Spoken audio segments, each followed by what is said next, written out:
Assalamualaikum warahmatullahi wabarakatuh. Saya Dr. Aidil Fikrisyad, spesialis anestesi. Pada kesempatan kali ini, saya akan berbagi informasi mengenai persiapan di kamar operasi ya, untuk melakukan tindakan anestesi. Jadi meliputi persiapan mesin anestesi, kemudian persiapan alat, dan juga persiapan obat ya. Yang pertama yaitu saya akan berbagi informasi bagaimana cara menyiapkan mesin anestesi ya. Tentu pertama kali setelah kita tiba di kamar operasi, kita harus memastikan dulu mesin ini berfungsi dengan baik ya. Pertama kita pasang itu kabel powernya, kemudian setelah itu kita hidupkan mesinnya, baik mesin anestesi maupun monitor anestesi ya. Oke. Setelah monitornya hidup, kemudian juga mesinnya hidup, di sini ada kita harus men-set up mesinnya ya, supaya berfungsi dengan baik pada saat pembiusan ya. Di sini ada corrugated tube ya. Corrugated tube. Setelah kita sambungkan suplai oksigen ke sumber gas sentral, kita cek ya. Kita cek ini mesin anestesi ya. Di sini ada flow meter ya, flow meter oksigen. Mau kita kasih berapa liter, kita bisa atur. Kemudian flow meter nitrogen ya, dan kemudian flow meter air. Di sini juga ada vaporizer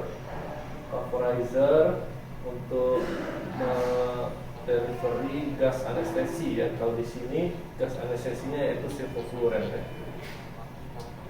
Volume persennya bisa kita atur, kita tekan kemudian kita putar. Oke. Kemudian yang berikutnya adalah kita memeriksa sambungan oksigennya ya. Cek, kita tutup maksimal dari katupnya, APL-nya, kemudian kita flush oksigennya. Oke. Di sini kita bisa lihat ya, ada atau tidak kebocoran.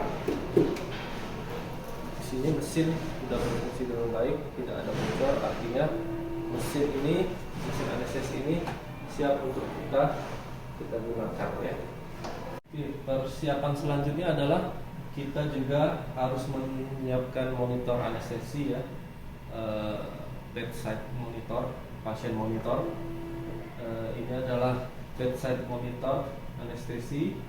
Jadi di sini kita lihat ada monitoring yang paling atas warna hijau itu EKG, kemudian ini adalah respirasi, dan di sini nanti juga muncul yang warna merah ini tekanan darah non invasif ya, dan juga yang paling bawah ini untuk melihat gas ya, mulai dari entitled CO2, kemudian berapa MAC-nya ya, untuk ukurannya, untuk NWA-nya bisa kita lihat semua di sini. Dan di sini ada untuk kabel-kabelnya ya, kabel EKG, saturasi, kemudian NIBP, tekanan darah, dan juga untuk bisa monitoring invasif, IABP ya, intra-arterial blood pressure. Ini elektroda nanti disambungkan ke kabel dan juga nanti ke pasien untuk melihat rekam jantung secara kontinu. Berikutnya adalah persiapan alat ya. Setelah kita memvisit pasien pre-operasi, lalu kita putuskan teknik anestesi apa yang akan kita gunakan, kita akan set up persiapan alat. Untuk anestesi umum kita menyiapkan statik ya. Statik itu singkatan dari yang pertama stetoskop ya. Nah, ini stetoskop fungsinya nanti tentu ini ada yang membantu kita pertama pada saat intubasi untuk memeriksa apakah IDT kita sudah berada di posisi yang benar, dan juga untuk mendeteksi kelainan-kelainan misalnya pada paru. Kemudian tes yang pertama selain stetoskop yaitu laryngoskop ya. Ini adalah laryngoskop. Selain kita menyiapkannya, kita juga harus memastikannya berfungsi dengan baik ya. Kita periksa bahwa lampunya itu hidup dan berfungsi dengan baik. Setelah skop, yang kedua yaitu T. T itu adalah cup ya. Cup ini ya bisa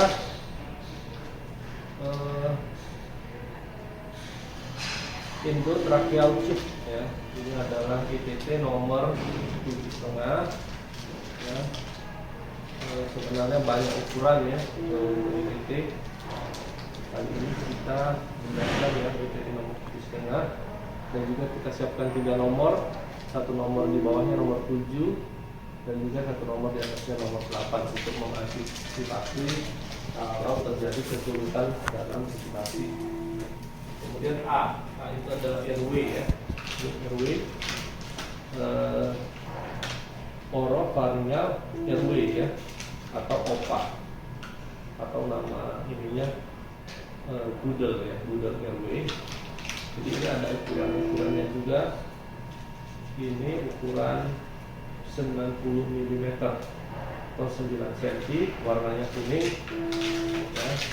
Untuk mudahnya ini kita harus pastikan ukurannya pas dengan mengukur dari jarak dari ujung telinga ke sudut bibir ya. Kemudian T yang berikutnya adalah tape ya, tape ini ya. Tape ini fungsinya adalah untuk menfiksasi dari ETT yang setelah kita pasang, kita masukkan ke dalam tempatnya, kita fiksasi ETT itu agar tidak lepas dengan tester ya. Kemudian I ya, I itu adalah introducer ya. Introducer ini fungsinya apa? Untuk sebagai pemandu, kita bisa masukkan ke dalam ETT ya, ke dalam ETT supaya untuk mengarahkan atau memandu ETT masuk ke dalam kita vokalis nanti ya, bandrin ya, atau introducer. Kemudian C ya. C itu adalah konektor ya. Jadi konektor adalah penghubung ya, penghubung dari mesin anestesi ya ke nanti ke pasien ya. Termasuk adalah face mask ya. Terakhir adalah S, yaitu suction catheter ya. Suction catheter ini fungsinya untuk melakukan penyedotan atau ya suction ya pada cairan-cairan di mulut misalnya atau di ETT. Nanti ini disambungkan ke mesinnya ya, mesin suction catheternya ya. Ini bukan berguna pada saat kita intubasi, juga pada saat kita ekstubasi. Selanjutnya persiapan alat kalau kita akan merencanakan atau melakukan tindakan anestesi regional ya. Anestesi regional ini bisa ada 3, yaitu anestesi spinal, anestesi epidural, dan anestesi blok saraf perifer. Untuk melakukan anestesi spinal, tentu kita memerlukan jarum spinal ya. Jarum spinal ada berbagai macam ukuran ya, mulai dari yang ukuran 25, kemudian ukuran 27 dan ukuran 29 ya. Kemudian untuk melakukan anestesi epidural, kita memerlukan set epidural ya, kateter epidural dan jarumnya. Ini adalah kateter epidural dan jarumnya yang single. Kalau ini kombinasi ya, kombinasi anestesi spinal dan epidural. Jadi di sini ada jarum spinal dan juga ada jarum epidural berikut kateternya ya. Nah, kalau untuk melakukan blok saraf perifer, kita memerlukan alat namanya jarum blok ya. Kalau di sini jarum blok ya ukuran 5 cm. Kalau ini jarum blok ukuran yang 10 cm. Selanjutnya dalam melakukan prosedur anestesi, baik anestesi spinal, epidural maupun blok saraf perifer dan juga anestesi umum, tentu kita harus memastikan bahwa pasien sudah terpasang jalur IV atau intravena dengan baik dan lancar ya. Ini adalah blood transfusion set kalau memang kita prediksi harus ditransfusi nanti, atau kalau tidak cukup dengan memakai infusion set ya, baik yang makro maupun yang mikro pada anak-anak. Ini adalah jarum kateter intravena ya, ukuran 20 dan ukuran 18 ya. Kemudian terkadang juga kita memerlukan pemberian obat secara kontinu selama operasi, selama pembedahan. Nah, itu kita menggunakan alat namanya sealing pump ya. Kita bisa men-setnya, mau kita kasih berapa cc atau berapa mili setiap jamnya, baik melalui intravena maupun misalnya mau memakai kateter epidural ya. Kita juga harus menyiapkan obat ya. Untuk anestesi umum, dari persiapan kita siapkan obat induksi anestesi, artinya untuk membius pasien ya dari sadar menjadi dia tidak sadar dengan trias anestesi. Yang pertama adalah sedasi dan anestesi, yaitu memakai obat ini propofol ya.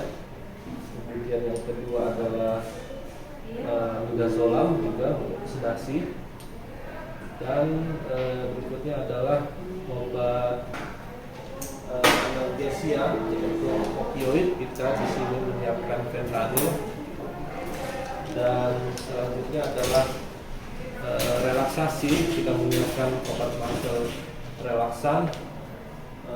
Kita di sini menyiapkan atracurium yang golongan MMDA ya. Kemudian untuk anestesi spinal dan epidural maupun blok saraf perifer, di sini ada berbagai macam obat ya, golongan obat buvivakain yang ini yang hiperbarik. Kemudian ini golongan obat juga buvivakain yang isobarik ya. Ini obat levobuvivakain. Kemudian yang terakhir rovivakain. Kemudian anestesi lokal lain yang bisa kita siapkan misalnya lidocain untuk melakukan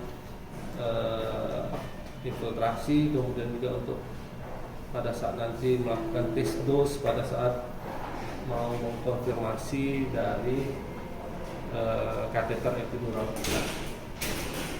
Untuk adjuvan misalnya kita siapkan dexamethasone bisa ya, untuk memperpanjang dari durasi analgesia. Yang berikutnya adalah persiapan mesin USG ya. Ini alat yang digunakan kita dalam membantu dalam guiding, artinya memandu kita dalam melakukan tindakan blok saraf perifer ya, atau pain intervensi ya.